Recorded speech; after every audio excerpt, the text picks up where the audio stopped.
I'm not a prophet of doom, and as I respect God and I respect myself and I respect your trust for me. So if I stand here and I tell you things, especially I'm prophesying, I make sure that I know what I'm saying. I saw something about next year that will make you need this message, because what I saw is going to be a time of turbulence and serious challenge for believers.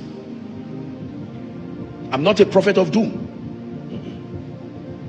My teaching grace is enough for me like that. I mustn't prophesy. But if I open my mouth and I tell you something, you just believe it. So don't ignore when you see God bring things like this. He's redeeming the future. There is something he has seen. You see that now? I saw many people folding their companies, and people, both father and mother, losing jobs at the prime, not even knowing what to do. PTA meetings happening, and teachers are saying, you cannot drive our children. Why don't you structure the payment? When I saw that thing, my heart, I said, God, what is the meaning of this? When God shows things like this, it's not to put fear, but he's showing it so that believers can be prepared. This one, a man of God who I respect well. Apostle Apst Selman, a man of God who I respect. And if he talk, I take him serious. This is him. And then it's a long video, I'm going to allow you to see it now, telling us that 2024 will be a year of famine for Nigeria, and that businesses will close, people will lose jobs, people cannot pay school fees, there will be famine. I'm going to allow you to see the video now. I'm going to come back and talk to you later. Maybe you should see the larger video. Please share this video. Nigerians should be open. Nigerians' eyes should be open. We should alert our brothers and sisters, our friends, that is about to be read. No say wait till they talk since shegepromas.com. I bet I'm gonna share this video, and when this video finish, me I will tell you what it in my mind. I'm gonna watch the video first. The calamity or the disaster that shall come upon the earth. I found this secret in my own life, and I prayed and studied everything I could study, because I do not want to live a life of compromise because of finances. I have told you, and I stand before the God of heaven, I have never preached for money, and I would never preach the gospel because of money. God has blessed me through preaching, I cannot deny that, but it has never been my motivation. God sent me to speak to someone, because I will be sharing with you hopefully in the last service. I'm not a prophet of doom, and as I respect God and I respect myself and I respect your trust for me. So if I stand here and I tell you things, especially I'm prophesying, I make sure that I know what I'm saying.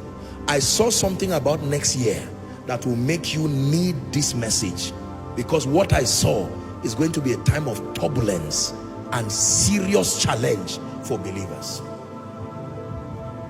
I'm not a prophet of doom. My teaching grace is enough for me like that. I mustn't prophesy. But if I open my mouth and I tell you something, you just believe it. So don't ignore when you see God bring things like this. He's redeeming the future. There is something he has seen. You see that now? I saw many people folding their companies, and people, both father and mother, losing jobs at the prime, not even knowing what to do. PTA meetings happening, and teachers are saying, you cannot drive our children. Why don't you structure the payment? When I saw that thing, my heart, I said, God, what is the meaning of this? When God shows things like this, it's not to put fear, but he's showing it so that believers can be prepared. Now you have something on ground. God has shown you mercy. I wish I had the time. I would have taught you on financial carelessness. There are people who are going to spend everything God gave them this December and then suffer by January. Hear this, servant of God, don't. There is nowhere written in the Bible that if you don't eat cow and chicken, you will not commemorate the birth of Jesus. Live a modest and a decent life within your means. Are we together now? Remember the dream of Joseph. 7 years of plenty. If you have the money, fine, you, God bless you. But for many of us, who, especially those that the year has been rough, there is a mindset people have that once it is Christmas, burn everything you have, finish all the money, live a fake and a false life, carry your family and go around the world, and then return back and suffer. That's not a wise bargain. For someone, God is helping you to now begin to be frugal. Another thing I would have thought about is living a fake life. One of the major reasons, a fake life is very expensive. Write it down. A fake life is very expensive.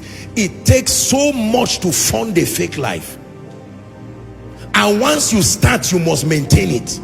A fake life is very expensive. If you are not there, you are not there. You can start gradually with the dignity of kingdom integrity. A fake life is expensive.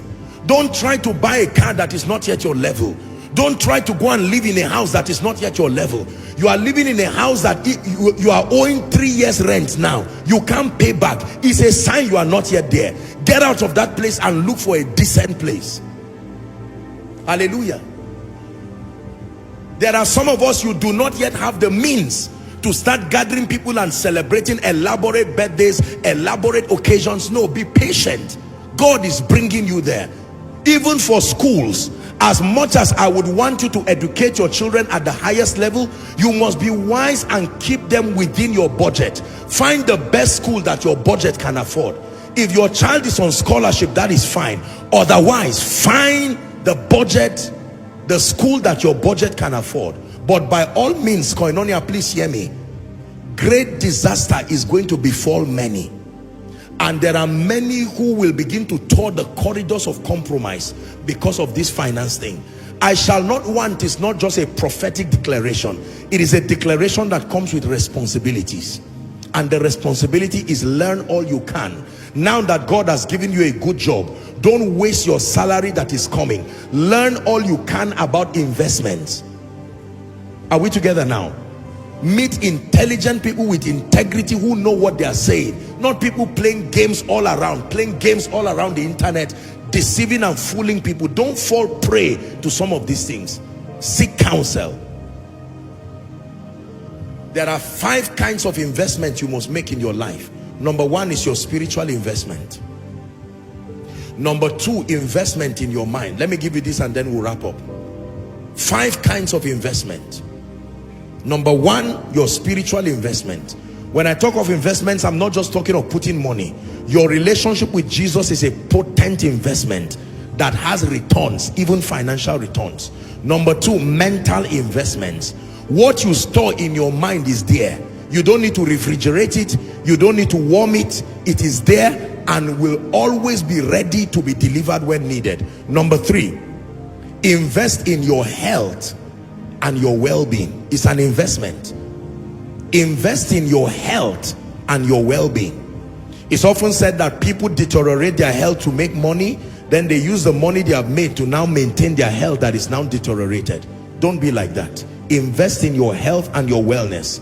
Number 4, invest in strategic relationships. Relationships are an investment. They bring returns, mighty, marvelous returns. They bring returns. I shared a story in Ghana that I want to share as I wrap up. A wealthy man had a son.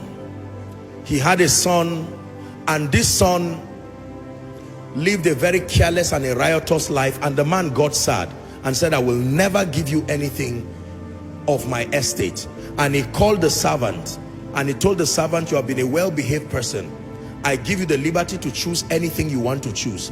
And the servant chose the estates, chose the cars, chose some of the businesses, and chose everything. And while he was choosing, the man was touched with compassion. And then he said, are you done choosing? The servant said, yes. Then he looked at his son. He said, for mercy's sake, I will allow you to choose only one thing and get out of my way. And the son said, I choose the servant. Did you get the story? I choose. What a wise boy. I choose the servant means that I chose the car the servant chose. I chose the house that belongs to the servant. Everything. Interesting, right? I appreciate the fact that he didn't just leave the prophecy hanging. Of course, prophet Apostle Joshua Selman is not a prophet of doom. He's not a rabble rouser. He's not a talkative. One of the very few that has deep understanding of the workings of God and sharing it. He went ahead to even share what all of us, even though he concentrated on his church members, koinonia, his tribe, and then of course, when I mean his tribe, is koinonia, that's the leadership team.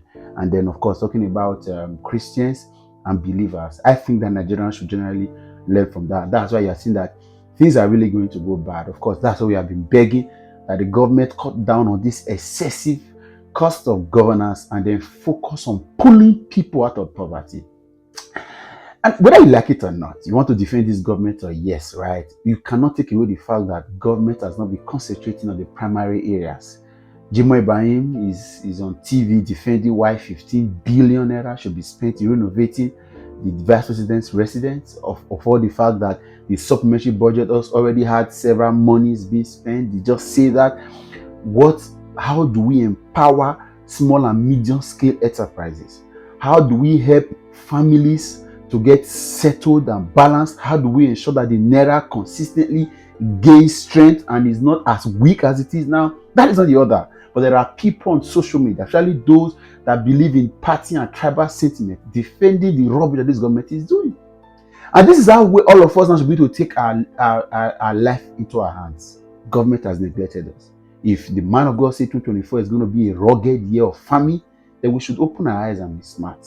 Where they have a very failed system. He ignored the government, because normally in civilized society, a prophet like that will be speaking to government of what to do. But you know the government is deaf, is blind, is insensitive. So he concentrated on talking to the people. For those of us that have taken this message, we know what to do. When we say this message to the government, please tag them, forward it to them. Let them see that somebody is saying that there will be a road. Of course, the signs are there. So Apst Selman may not be talking out of the blue. The signs are buried there. That you see, 2023 was already rugged. 2024 will be worse. Especially now with over 1,400 delegates in Dubai, wasting government funds. And they say it's 422 that the government paid for. To do what exactly? Make a note of. They don't come. Share this video, let it get to someone. I'll catch you later.